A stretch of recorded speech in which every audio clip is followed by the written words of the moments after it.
Okay, so it's all foiled, and I've checked to make sure it is. And we have got it all set up, and everything's lined up and ready to go. And I've sprayed a flux on it, which helps the solder move, flux movement, all that. So first what we do, because we've been doing this for a long time, a lot of people will nail in the piece to keep it in place.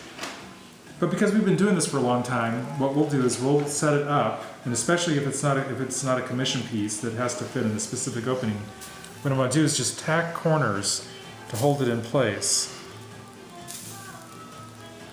This is not pretty soldering, this is just something to hold it in place. And normally, I mean, for all of you out there who don't try this at home, I would have a fan going to blow the fumes, but it makes a lot of noise, and so we're going to leave that off for right now.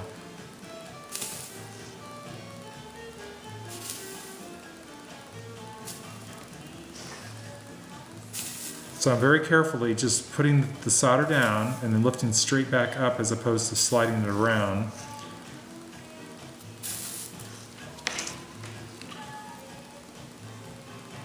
So the solder acts as an adhesive for the copper foil? I mean, layman's terms, how do you describe solder? We're building a channel by melting the solder to hold the glass together.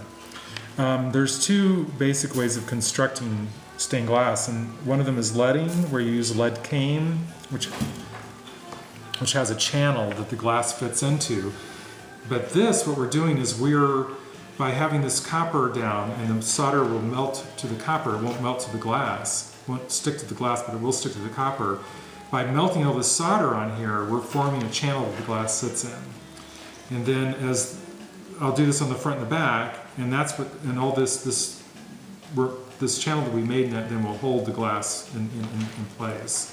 So now I've got it tacked. It's not going to go anywhere. A couple more just to be on the safe side. Now I'm just going to start melting and running a bead. The iron is about 800 degrees, and the solder that we're using is 60% tin and 40% solder, or lead. So what it doesn't melt as quickly as solder that has a higher lead content, but it gives them a stronger bond, or stronger seam. Actually, it melts quicker. Does it? I always thought it was, well, see, I don't know what I'm talking about. Yes, he does.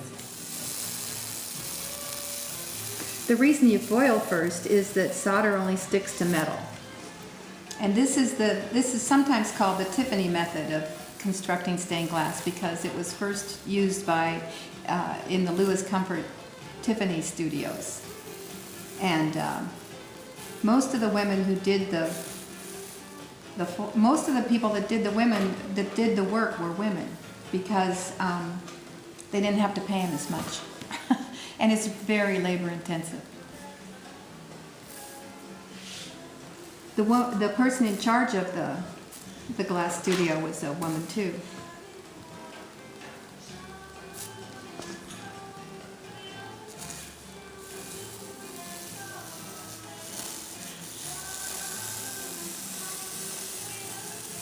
So Deana, did you learn this when you were in Boulder, or were you already a glass artist when you arrived there?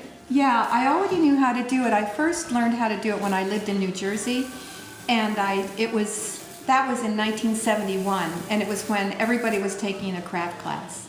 So I took a stained glass class, and I loved it. And but then I divorced my husband and moved away and didn't do any stained glass for a while. But a couple of years later, I found myself in Boulder, Colorado. Just moved there from Jamaica without a teaching job, and I did not. If you are an English teacher, which is what I was, you don't really have any job skills. If your teaching degree hasn't come through the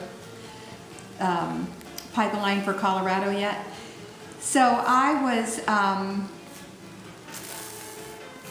knew it was either cleaning houses or working retail, and I thought I would rather clean houses, and it paid more too. So I was cleaning houses, and there I was at the age of 36 with 3 little kids, a master's degree, cleaning houses, and So I thought I need to do something to make myself feel better. So I took another stained glass class. When I took that class, I was, at the time I didn't have much money, and so I started selling things from the very beginning just to cover expenses. And so I sold things to friends. But then my certificate came through, so I did start teaching. But after I started teaching, I was still so in love with stained glass that I decided to see if I could do it professionally. There was a really good arts and crafts co-op on the Pearl Street Mall in downtown Boulder. And so I applied for that and was accepted. And so I thought, well, I'm just going to go for it and see if I can earn a living at this. And if I have to, I'll do substitute teaching. And I never subbed one day. That's great. So, because I was able, but I did teach a lot of glass classes. And that's where you met Chuck. Yeah, I met Chuck in Boulder, and he had never done glass, but he knew that he wanted to learn it, and so I reluctantly agreed to show him how to do it, and was extremely strict with him, but you know, little beknownst to me, my soon-to-be husband is one of the hardest working people in show business. And he did not want to let me down, and so we ended up getting married and being partners in our business too. And we actually do everything together. We design together, which a lot of people think must be really hard to do. But and anytime our life really revolves a lot around our work, and a lot of times if we're talking any time of the day, it will be something related to what we're doing, because we are still, after all of these years, consumed by art.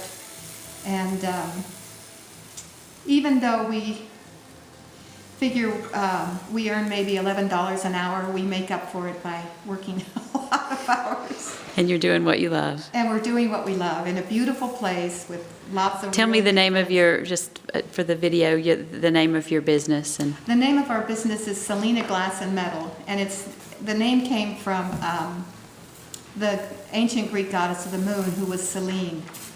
And so I always like to call myself Deana, Queen of Selena. Or if I'm in a bad mood, I say I'm Mean Dean, Queen of Selene. works for everything. Yeah, right. So once this, the next process, once this is done, tell me what happens. Obviously you won't be able to show me, but. Yeah, so what we're going to do once this is all, I'm going to solder this side, flip it over, do the same thing on the other side. Then we have a machine that we can, little tool that we run brass cane through. And it bends the brass into different shapes, and you can bend it into circles. And so I cut it, a length of it, and just bend it till it fits this. Then I will cut it to fit perfectly, and then solder it where the seams are to the cane. So here's a small piece of brass, and you can see that the front surface is flat, but I don't know if it shows up. You can see that there's a channel in the middle of the brass, and the glass fits right in that channel. So that means, and the reason we like to use this is that if we have a free hanging panel, it dresses it up a lot to have brass on the outside instead of lead. But the brass is a lot harder than lead, so you have to use what's called a bender, a roller, a Royce roller. We say that some people have a Rolls Royce, but we have a Royce roller, and it costs a lot less.